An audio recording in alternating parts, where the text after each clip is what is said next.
there's a lot of naysayers out there saying that there's no deals out there or complaining that they can't find any deals.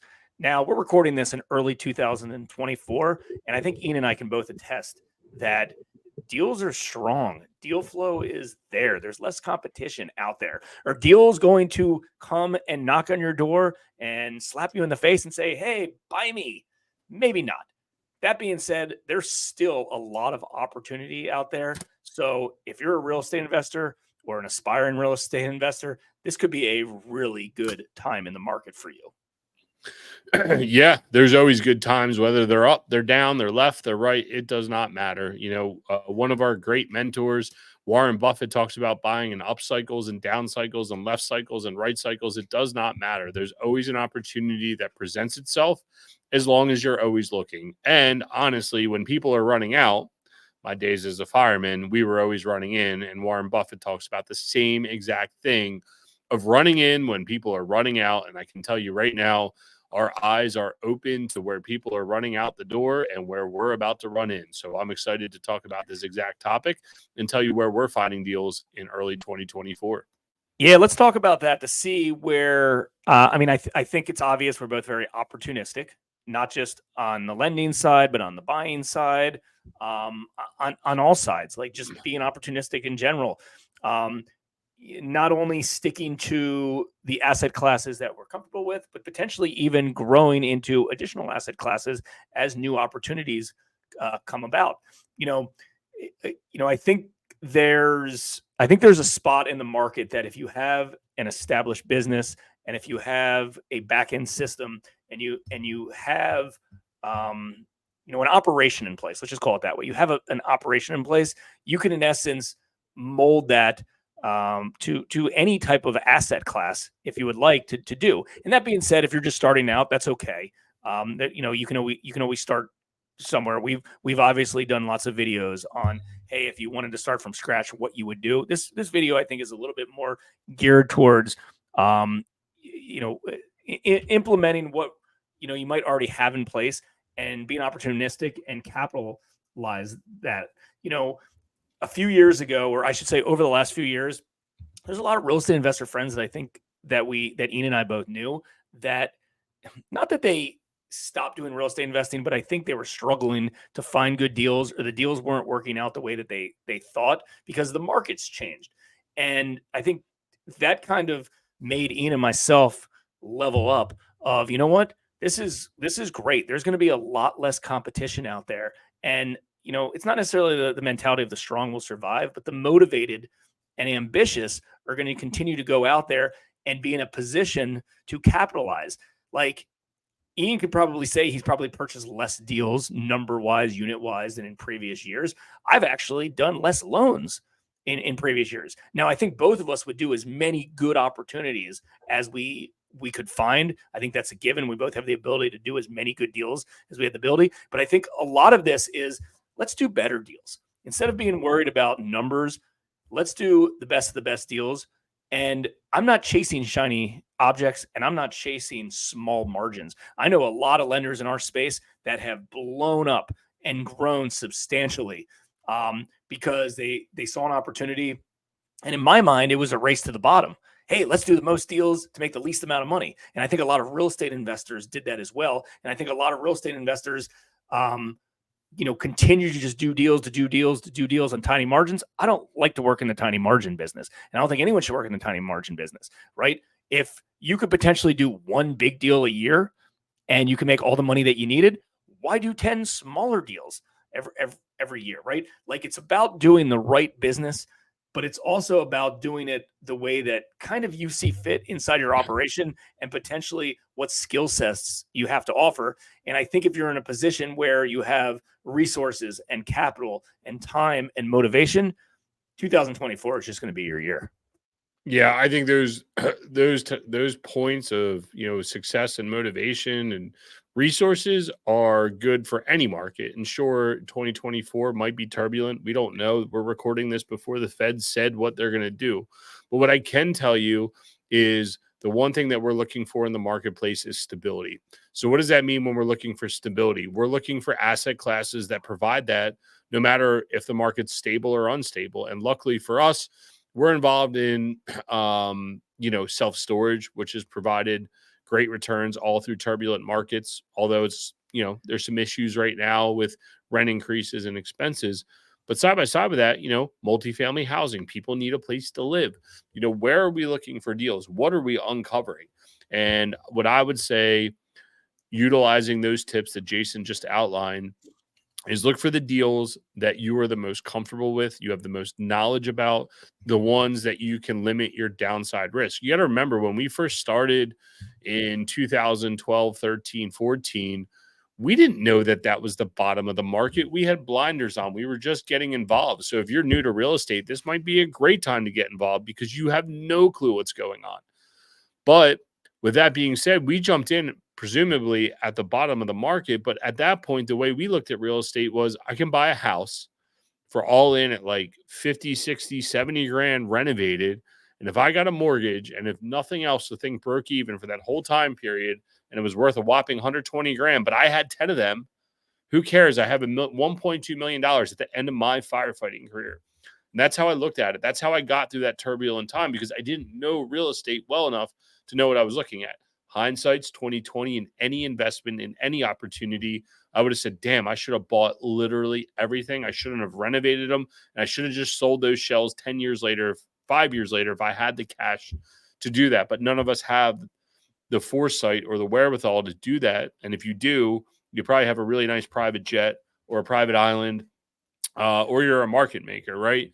But you need to be able to do the best deals that are presented to you at the time with your skill set, with your knowledge, with your abilities, and how you're going to manage your risk, your capital, your investors' capital, the bank's capital, to make sure that you don't lose it. And I think that's a really key takeaway, or skill set that you can apply here in early 2024. Well, the foresight is actually pretty simple. It's start buying immediately and don't stop buying. Don't stop. You have momentum.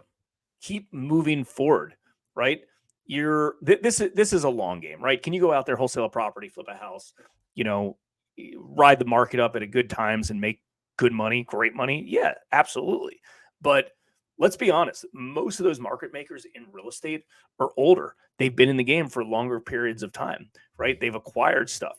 A lot of them have, seen multiple cycles, right? And they might go back and say, hey, you know what? Slap myself in the face. I should have held on to all these properties. But on the other side, if they didn't sell some of those properties, maybe they wouldn't have accelerated as much as possible. We've had videos about why, Ian's selling some of his assets and in general, and it's to catapult to the next level, right? Like if you see 5-10x growth, or if it's going to take you 5 or 10 years to accomplish what you could accomplish today, in essence, you're fast forwarding in a decade today. By having that capital in house, you can invest in better assets and better assets and better assets and better assets. And that's the goal, right? Like we sold a lot of our rentals because that catapulted us to the next level, so I could deploy more money into my own money into hard money loans, right? There's lots of different ways to look at that, but the foresight is start now and finish years down the road. This isn't like a 5-year game plan. This is a forever game plan, and that shouldn't be scary, right? You continue to grow and you continue to improve. I mean, inside our business, I'll tell you, there's 2 things that we're focused on the lending side and the acquiring side. On the lending side, we just want to continue to do good loans to the right real estate investors. I'm not chasing small margin deals on headache deals. We want to write good loans to good real estate investors. And I might not even give them the highest leverage. I might not even be the best terms, and that's okay. And, I might not be able to get every single deal. That's okay. Right. The real estate investors we know that we work with, no, it's, hey, Jason might be a little bit more expensive and I might get a little bit less leverage, but he's going to be an easy transaction. He's not going to micromanage me. It's not going to be like going to a bank or an institutional backed lender. It's going to be an easy transaction. And that's what we're known for. And that's what we're continuing to do. Like, I don't want to go in the opposite direction. I don't want to do lots and lots and lots of skinny margin deals with high risk, right? Because again, cycles go up, you make a lot of money. Cycles go down. Should you lose all that money? No, you shouldn't lose all that money. If you wrote good loans, if you bought good properties, if you invested in the right assets, those, at the worst case scenario, just stay stagnant. Sometimes they should continue to increase, right? even if the property value doesn't increase, right? Let's say the property value is $100,000, and let's say in 5 years from now, it's still $100,000. Well, guess what? You still had cash flow that you reinvest the dividends if it was free and clear or had a mortgage on it, and you would have paid down on the mortgage, right? So there's so many different things. And on the other side, we're always looking to invest in other assets and to purchase properties. Now, do we operate? Typically not. I don't really like operating real estate, but we'll invest as a limited partner, or we'll invest in another way that we can still see the benefits of holding real estate and owning assets without having to operate.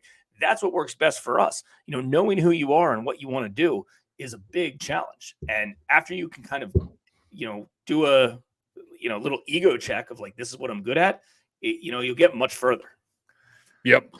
And I would say we try to keep these videos 10 to 15 minutes long because we know everyone's super busy. So I want to make sure we leave you with the 3 asset classes that we're looking for in 2024. If you guys get any value out of this before we do that, please make sure you like or subscribe. We do this content because we enjoy talking about it. We don't have anything to sell. We're not trying to monetize. We just talk. Me and Jason talk about this every single day. So make sure you like or subscribe. But here are the 3 asset classes that we're looking at right now. We're going to continue to grow our self-storage portfolio. We are looking to do it a little closer to home, but we've liked what self-storage has done so far in the up market. And as this market has taken a sharp dive over the past 12 to 24 months, self-storage has continued to perform. We're going to continue to look for multifamily properties because residential people always need a place to live. Looking for good value add properties. There's always good debt on it, and there's always good opportunity in the multifamily space. And the final thing that we're looking at, and we are potentially opening a new line of business, but we are looking at some new construction builds. And people, you might say, you're crazy. But I'll tell you why we're crazy, or why we're not crazy, is because everybody's fleeing from it. But the one thing that we have, going back to what Jason said early in this video, is we have the wherewithal and the skill sets to do it. We have the capital partners, not only from private capital, but from a lending standpoint, that are willing to lend on those deals and allow us to do it, which a lot of developers, small developers, can't get done right now, providing opportunity, lower costs to buy land that is shovel ready and ready to go. Side by side with that, we don't have the trauma of years of operating that asset class where people have read the ups and the downs, and they bought the top and now they're at the down. And finally, the legacy asset. We talk a lot about, when people co-invest with us, the ability to do legacy assets. This is going to provide true legacy assets, the ability to provide quality products that we built from the ground up, that we know for the next 50 years will have very, very, very limited maintenance. So that's what we're looking into right now. And that's what we're going to continue to grow our portfolio on. 2 asset classes that we've done very well in, and we're looking at opening up a third line in an asset class that we understand, that we have the skill set for, but we've never completed yet. And it's a good opportunity right now, as people are fleeing out of that space, for us to jump in and take a look. Hopefully this video motivated you. If you have any questions related to any topics that myself or Ian discussed, feel free to comment below. Ian and I check and reply to comments ourselves. Happy to help. We put videos out like this once a week, so make sure to check back next week. And if you like this video, make sure to do us a favor and just smash that like button. And even better, smash that subscribe button. We'll personally see it, and we certainly appreciate it. Until next time, thanks, guys.